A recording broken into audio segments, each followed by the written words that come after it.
he is somewhat of a legend. He does incredible stunts with motorcycles, and he has broken, I guess, more bones than anybody in history. So let us meet the gentleman. Here is Evel Knievel.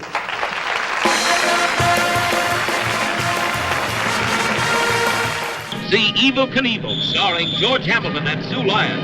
In 1971, tanning enthusiast and Godfather 3-star George Hamilton played motorcycle daredevil Evel Knievel. You lost your virginity to whom?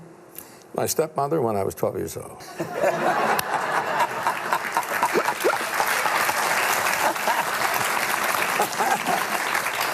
It's dynamite. Viva Knievel. 6 years later, Knievel decided to show Pretty Boy how it was done and starred on screen as himself in Viva Knievel.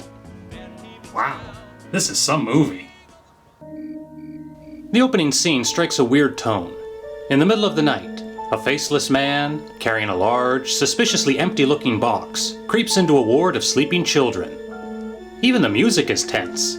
The filmmakers clearly want you to think something bad is happening, like these kids are about to be molested, or maybe even have their heads chopped off and stuffed into that big empty box. Hey. But no, it's just the star of the movie, daredevil Evel Knievel. Hi, Pete. How you doing? Not sure why the filmmakers felt it was necessary to manufacture suspense. Maybe you could justify it if one of the children awoke and saw this strange man sneaking into their bedroom in the middle of the night. Then the creepy music would make sense. But the scene isn't shot from anybody's point of view. It's just a cheap and pointless manipulation. Hey, Pete. Back off, little guy. It's important to note there is nothing egotistical about Evel Knievel giving all the kids Evel Knievel action figures. That's exactly what kids at that time would have wanted. Their excitement is genuine. Tons of kids looked up to Evel Knievel. The guy was a real-life superhero. Even if it seems like he was always crashing.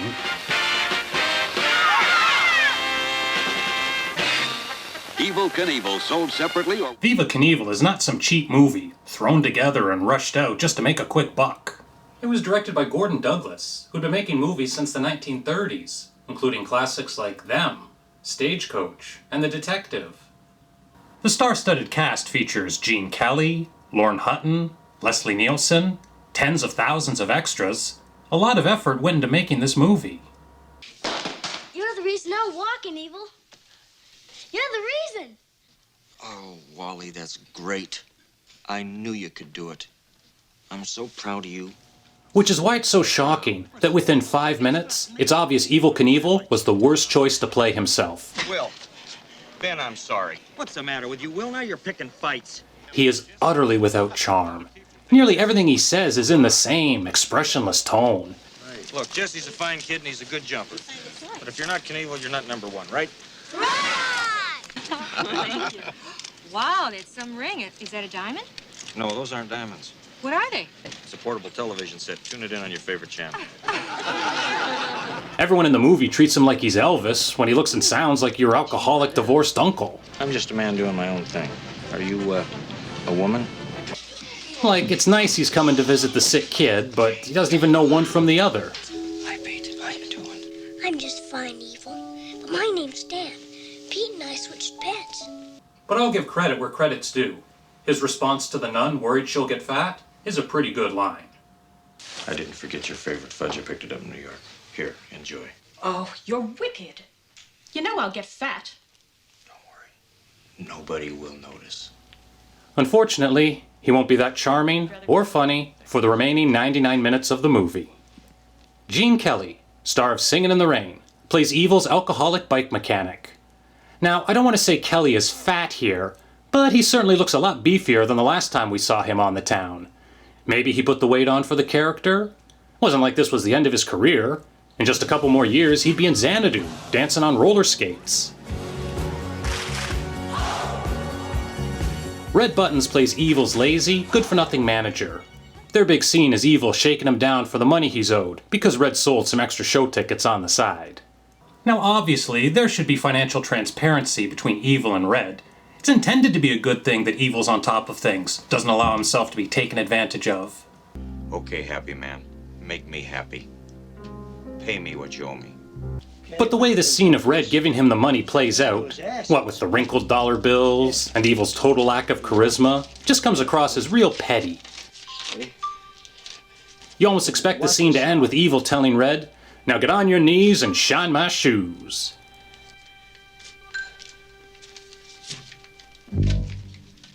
Well, I see by the papers your friend Evel Knievel has made a deal for another record-making jump.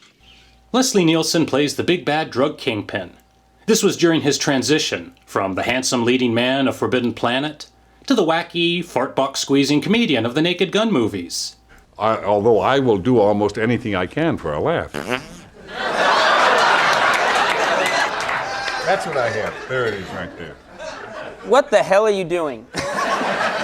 During this period, he played a lot of heavies, like the murderous husband in Creepshow, and the scary John that Barbra Streisand murders in Nuts. You goddamn cops! The plot of Viva Knievel is fueled by the drug kingpin's desire to move $25 million of cocaine across the border from Mexico into the United States. He has a simple plan. Step 1. Hire Evel Knievel to come to Mexico to jump his motorcycle. Step 2. Sabotage Evil's motorcycle so that he crashes and dies. Step 3. Build a replica of Evil's motorhome, only filling the walls with cocaine, so that when his body is transported back to the US, the drugs sneak by unnoticed. I'm working so hard to establish my credibility. That seems overly elaborate and time-consuming. Why does Evel have to be involved at all? Why can't they just hide the cocaine in any old motorhome? Why don't they just do like Johnny Depp did in Blow, buy an airplane and use that to sneak in and out of the country? End of the line, Evel. What'd you say? End of the line, man. Another major character is Jesse the Junkie, played by Marjo Gortner. Before Marjo was an actor, as a child, his parents cruelly trained him to be a minister, which reaped them all kinds of fortunes. If we had more good Christian mothers that would teach the boys and girls how to pray more instead of drinking cocktails and smoking filthy old cigarettes, we would have a better America. I never understood why people think it's cute whenever a kid is doing an adult activity, which I bet 9 times out of 10 just means they're having a terribly abusive childhood. As a child, I'd want to go out and play, and we'd have to spend hours and hours, memorizing. And my mind would slip. Finally, my mother would begin to lose her patience with me, and she would put a pillow over my head maybe and smother me for a little bit. Other times, she'd hold me under the water faucet, but she never wanted to put any marks on my body because she knew I had to be in front of the press, and so she'd never hit me or anything. So as an adult, Marjo was still doing the preaching racket, raking in the big bucks. No, thank you, Jesus. Are you washed in the blood? But either due to a crisis of conscience or a desire to get into the acting business, he decides to make a documentary exposing his role in the crooked dark side of charismatic preachers. Released in 1972, Marjo won the Academy Award for Best Documentary. Marjo did go on to have an acting career, but mostly in schlock like Star Crash and Mausoleum. He hasn't acted again since 1995. The bad guy's plan is set into motion when they send Marjo to take extensive photographs of Evel Knievel's bike. I'm not 100% sure why. I guess it's so they can build this replica and put a bomb on it in order to cause Knievel to crash, but wouldn't it be easier to just stick a bomb on Knievel's real bike? Even if they make the bike look identical, there's got to be a million tells that will alert Knievel immediately something is wrong. The grip on the handlebar won't feel exactly the same as his old one. The familiar ass and ball groove he's worn into the seat won't be there. As soon as he sits down, he'll know this isn't his bike.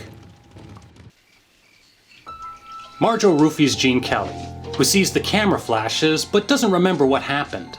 Later on in the film, the paparazzi flashes trigger the memory. He looks like King Kong when he thinks they're hurting the girl.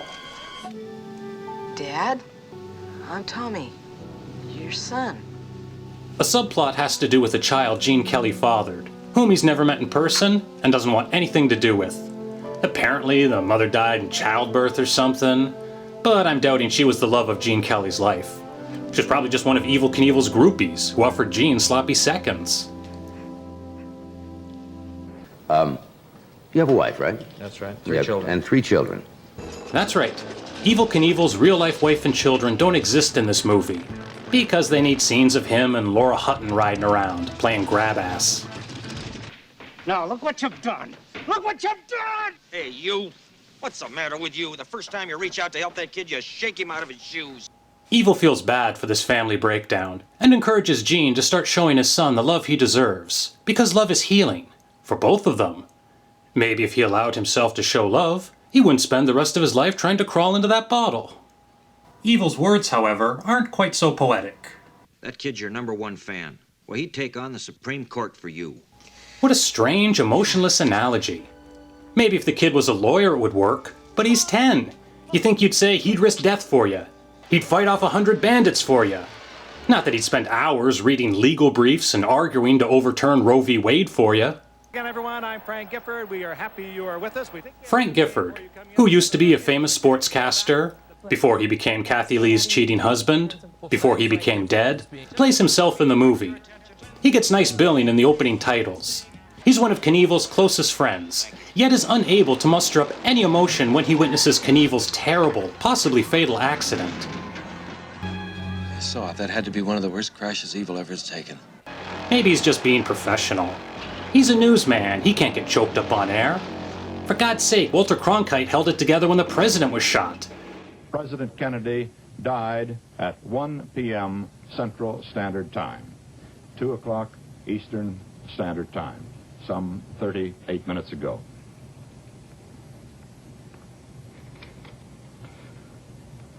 Vice President Lyndon Johnson has left the hospital. Neither of them wants to sound like that guy watching the Hindenburg go down. This is terrible. This is one of the worst catastrophes in the world.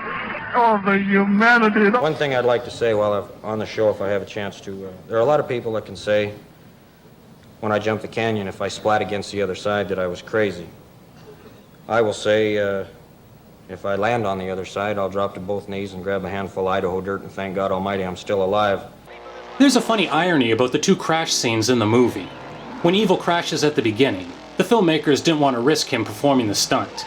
You can't shoot the rest of the movie if he's injured, right? So they got a stunt guy to crash the bike. Then, at the end of the movie, when Marjo steals Evel's bike and crashes, they use footage of Knievel's real-life crash at the casino fountain or whatever it was. So when Knievel crashes, they used a stuntman. But when the bad guy crashes, they use Knievel. I guess it works.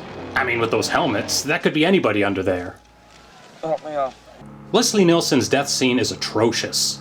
Viva Knievel is a very well-made movie, with thousands of extras, lots of scene coverage. They didn't make this lazy and cheap.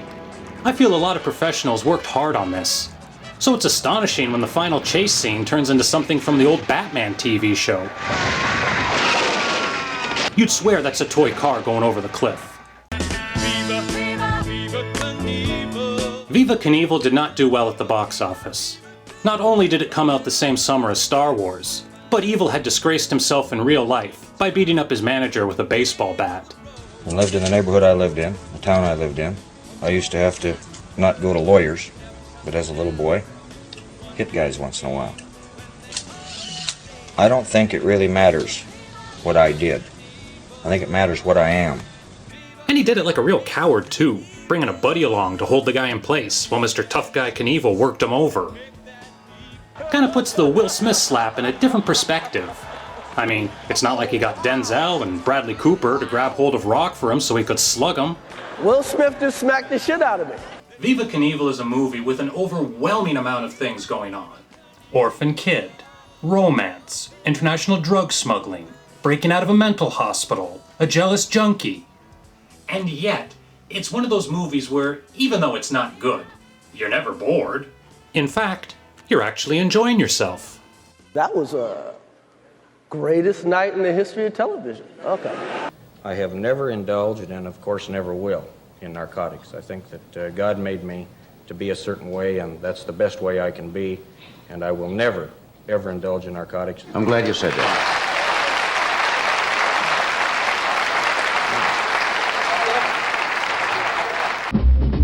Shenanigans. It's been a lot of fun, shenanigans. But now we've got to run. It's funny how the minutes seem to fly.